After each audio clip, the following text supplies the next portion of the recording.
O UFC tá decepcionado com Ilia Topuria, porque aparentemente as vendas de pay-per-view do UFC 317, onde ele enfrentou o Charles do Bronx, não foram tão boas assim, na verdade foram bem abaixo do esperado. Falando no Charles, o brasileiro já tá projetando o que é que ele vai fazer em 2026, disse que pode fazer 3 lutas no ano que vem, e vamos comentar também de uma fala bem curiosa do Michael Bisping. Uma fala que, assim, de início eu fiquei meio chocado, porque o Michael Bisping disse que o Tom Aspinall é o Muhammad Ali do MMA. Pois é, quando eu vi essa manchete eu também fiquei revoltado, mas depois eu consegui entender melhor e quero comentar um pouquinho a vocês sobre isso. Mas enfim, vamos ao vídeo.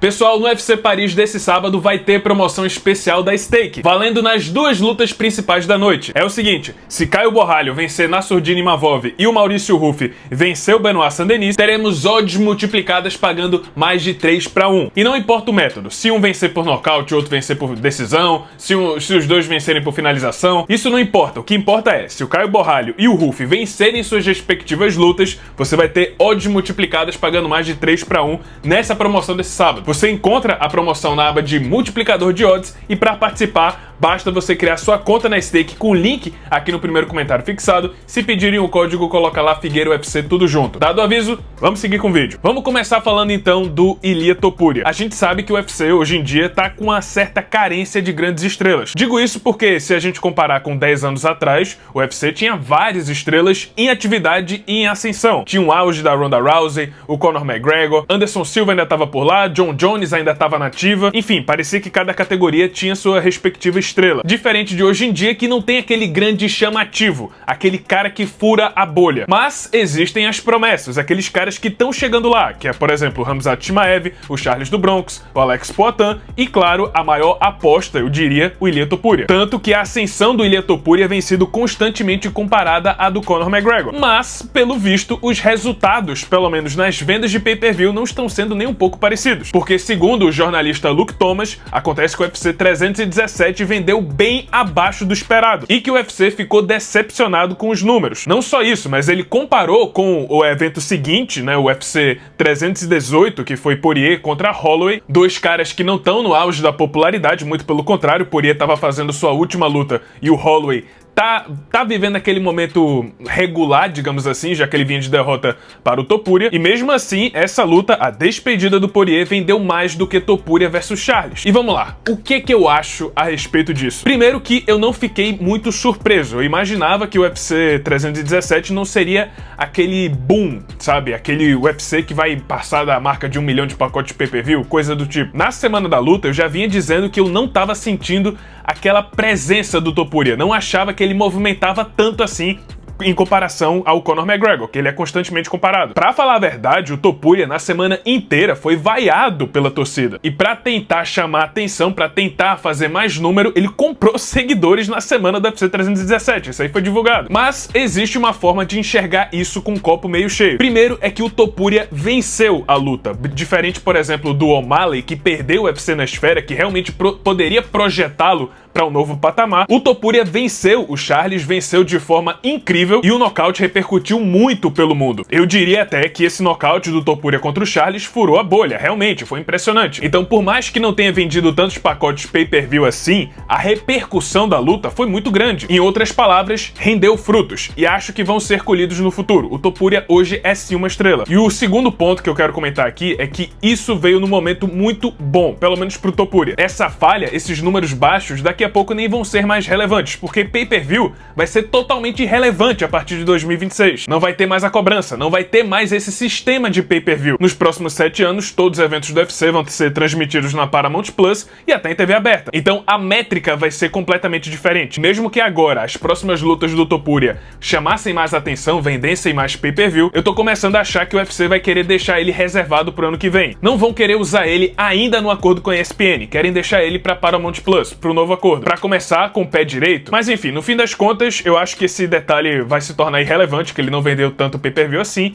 e acho que sim, diferente de, por exemplo, o Sean O'Malley, acho que o Topuria tem sim talento e é uma promessa pra se tornar uma grande estrela do UFC. E pessoal, vamos falar de Charles do Bronx, até porque tá chegando a hora, dia 11 de outubro, estarei lá com vocês pra assistir a luta. O Charles postou vídeos recentes agora treinando, mostrando que tá trabalhando muito na parte de grappling, na parte da isometria, levar o cara pra grade, trabalhar por lá. Parece que essa pode ser a estratégia contra o Rafael Fiziev. Só que o mais interessante é que, em entrevista para o Globo, o Charles já tá projetando o que é que ele vai fazer no futuro. Segundo o portal do Vale Tudo, ele já tá negociando 3 lutas pra 2026, ou seja, quer fazer 3 apresentações. Não sei se acredito muito nisso, porque desde 2019 o Charles não faz mais de 2 lutas por ano, mas enfim. E é lógico que uma dessas lutas que ele quer fazer no ano que vem é o UFC da Casa Branca. Ele disse que acredita que vai ser chamado pra lutar lá por causa da sua popularidade, pelo seu carisma, e disse que vai ser uma honra, um momento histórico pra ele e pra todo o UFC. E vamos lá, isso aí já contradiz o que ele tava dizendo sobre as 3 lutas, porque se ele vai lutar na Casa Branca,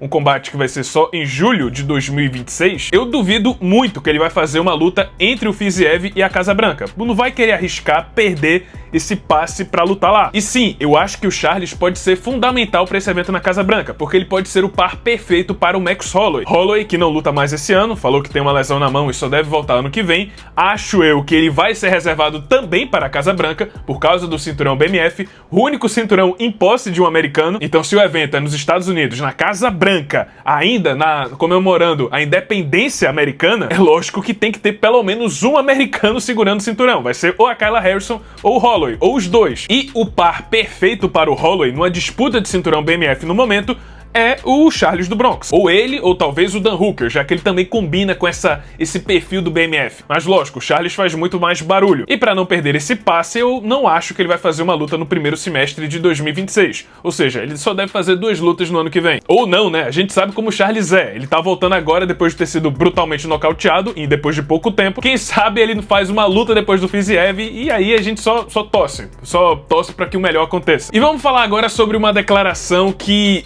quando eu vi a manchete, me chamou muita atenção. O Michael Bisping, que às vezes é um tanto emocionado nas suas análises, estava rasgando elogios pro seu compatriota, né, o Tom Aspinall, atual campeão peso pesado do UFC. E aí, no auge dessa análise, ele falou que o Tom Aspinall é o Muhammad Ali do MMA. E quando eu vi essa notícia no Instagram, eu não me lembro agora qual foi o portal que trouxe essa manchete, ele não especificou do que o Michael Bisping tava falando. Ele tava falando o quê? Que o Tom Aspinall tá no mesmo patamar do Muhammad Ali? No mesmo patamar do quê? De conquistas esportivas? No mesmo patamar de fama, grandeza no próprio esporte? Porque se fosse essa a comparação, não faz o menor sentido em nenhum desses casos. Em feitos esportivos, o Tom Aspinall tá muito atrás do Muhammad Ali. O cara foi tricampeão peso pesado do boxe. Isso ainda na era de ouro do boxe. Ele era o protagonista da era de ouro do próprio esporte. Fora que defendeu o cinturão mais de 10 vezes em um dos seus reinados, nos outros não chegou a tanto, mas, pô, mais de um reinado e um deles 10 defesas de cinturão. E quanto à grandeza, né, a grandeza de cada um em seu respectivo esporte, não tem nem comparação. Muhammad Ali é o rosto do boxe. Aí eu fiquei meio perdido, fiquei meio revoltado. Que comparação maluca é essa? Foi pior do que o Daniel Cormier, que colocou o Khabib Nurmagomedov acima do próprio Muhammad Ali. Mas aí eu pesquisei a fundo e vi que, na verdade, ele estava se referindo ao estilo de luta. Aí sim eu concordo, porque o Michael Bisping estava se referindo à velocidade. Porque o ponto do Michael Bisping nessa comparação com o Muhammad Ali, ele quer dizer que o Tom Aspinall é muito rápido.